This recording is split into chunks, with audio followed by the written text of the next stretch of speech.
Hi guys, this is Travis Balitz with BeyondBipolarBlog.com. So I'm heading to work as usual, and a close family member of mine, my brother's girlfriend or fiance, has always asked me about certain medications, antidepressants, benzodiazepines, which are the anti-anxiety medications, and antipsychotics and things like that.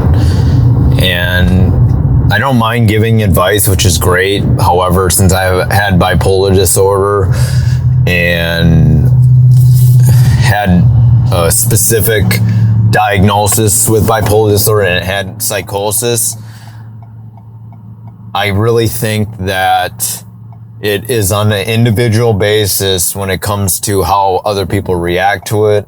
And I know I post a lot of videos on my experience with certain medications, especially antipsychotics and antidepressants, but take it with a grain of salt because not everyone experiences the same reaction to certain medications, especially with people with major depression disorder.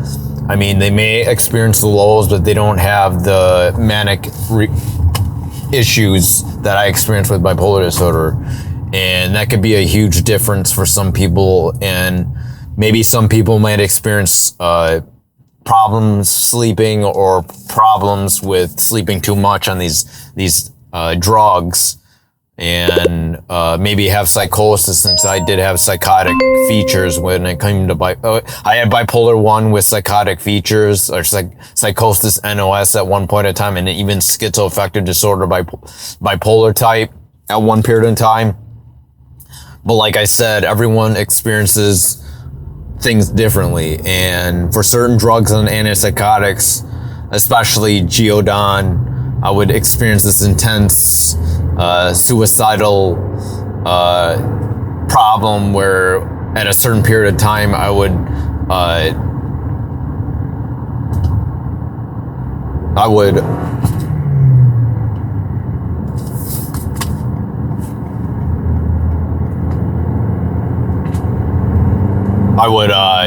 sorry about that. I would actually get so anxious, and I mean, I wouldn't get anxious, I would just get really suicidal, and I'd get a lot of SI, and I would just break down at a very certain period of time, and it was miserable. That was probably one of the worst feelings I ever had.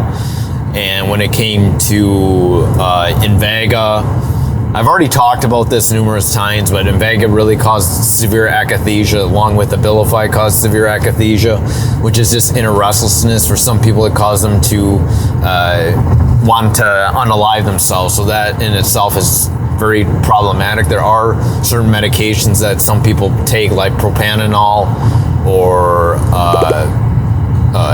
some people do take like blood pressure medications to kind of reduce it, and there's a lot of other drugs like gabapentin that may reduce the nerves, or there's a list of other drugs that I can't think of on that I tried. I think Remeron I tried at one period of time I never talked about, but there's certain drugs that do help some people. For me, it never helped, and I found it more helpful just to get off the drugs. And I've been on Latuda for 8 years, so I found that more beneficial, just to find the right drug that doesn't cause akathisia.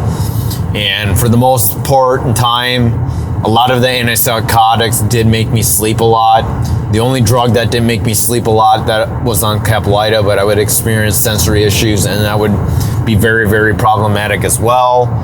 I'd experience weight gain on Vraylar, and some weight gain on, I would experience some weight gain on, right now, which I'm on Lybalvi, but I'm able to control kind of what I eat. But Seroquel, I also gained a lot of weight. So there is a ton of side effects that I've experienced, but just because I experienced it doesn't mean that you guys will. And I can give advice on it, but like I said before, not everyone will experience the same symptoms I have. And I think everyone should take it with a grain of salt, that just because I might experience something a certain way doesn't mean you will too. So just think and note this, that I've tried over 30 medications, like 10 antipsychotics, I think maybe 5 or 6 different antidepressants, 4 anti-anxiety medications, and some couple blood pressure, maybe 1 blood pressure medication, which I'm on right now. And I think, generally speaking, everyone should at least try something if they are severely depressed, have anxiety, have bipolar or schizophrenia or schizoaffective disorder.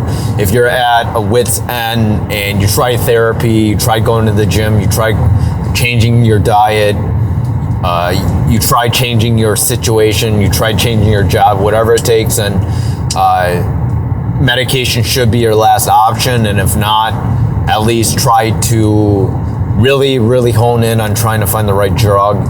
And for me personally, when it comes to certain drugs, I experience side effects right away. And though some psychiatrists say it'll take at least a couple months for it to work, I don't really agree with that, because some side effects are very noticeable right away. And primarily speaking, if I had the choice back in 2009 where I was experiencing akathisia, I would get off it right away and not listen to the psychiatrist. There was one psychiatrist in general that only had like a couple days, and she was just really irritating, saying that if you get off the drug, I don't want to see you anymore. And she was very unhelpful.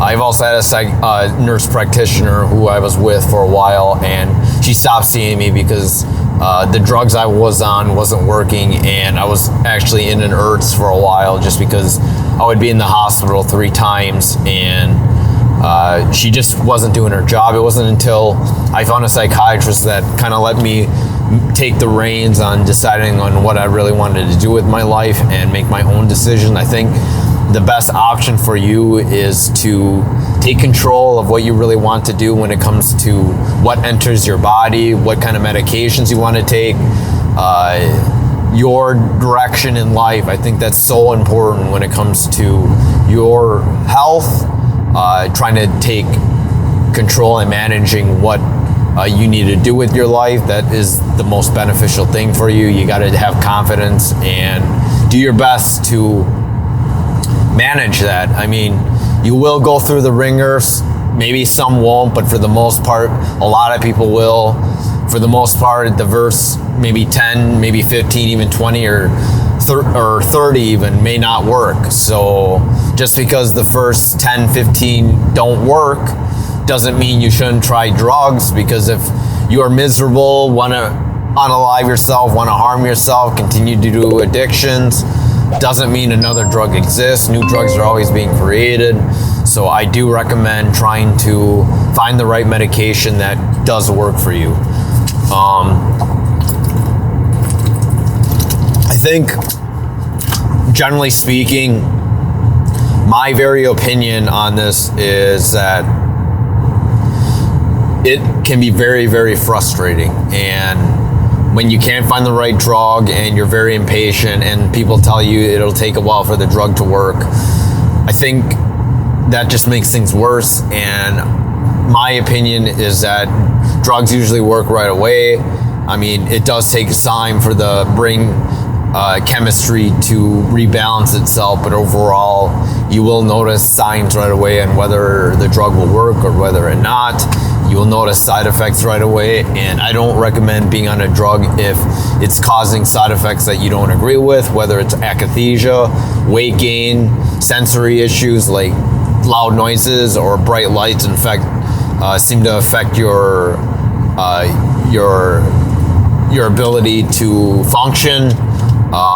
There is maybe increased suicidality. Not sure if I talked about akathisia, and like lithium, for example, makes you have to deal with toxicology tests, and some people don't like to have to do that. So I think it's beneficial to try Lamictal. It's a mood stabilizer, and you do not need a toxicology test for that. So it's an option. However, you gotta titrate up that slow because you can develop a rash that can kill you, or it can make you look very, very horrible. A rash that makes your skin look really terrible, so be wary of that. And I think some people develop like a thirst. Some people also have issues with really intense dreams. Some people like me develop like tics with their mouth or some other tics that exists, and there are medications that help with easing that, but for me it made me too tired and I just didn't think it was worth it.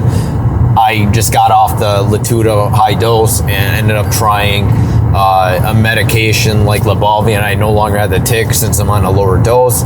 The high dose of Latuda just made me develop the tick, and it just wasn't worth it in the end. So be wary, guys. Be wary of the dose. Be wary of the medication that you're on.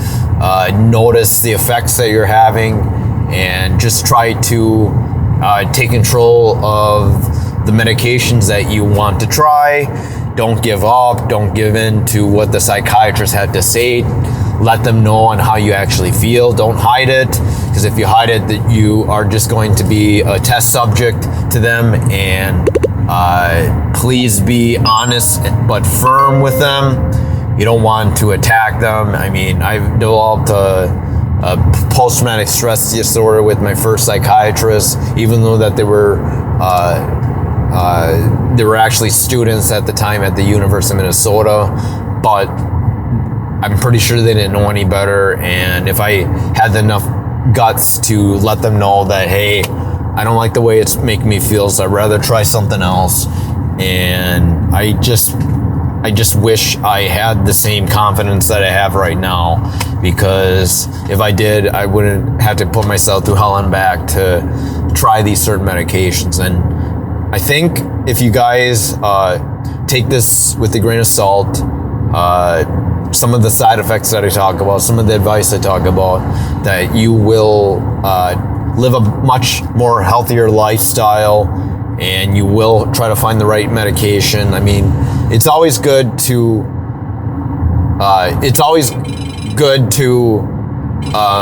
motivate yourself and try to find the right medication. So do your best and try to think of what will be best for you in the end. Research and stay hopeful.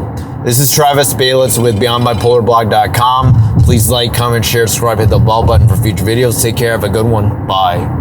Hello, my name is Travis Balitz. And my name is Kyle Balitz. We are a creative team from Hastings, Minnesota, and we are identical twins. Travis is a composer, pianist, artist, video producer, and interviewer, while Kyle's a video producer, editor, photographer, pianist, artist, and interviewer.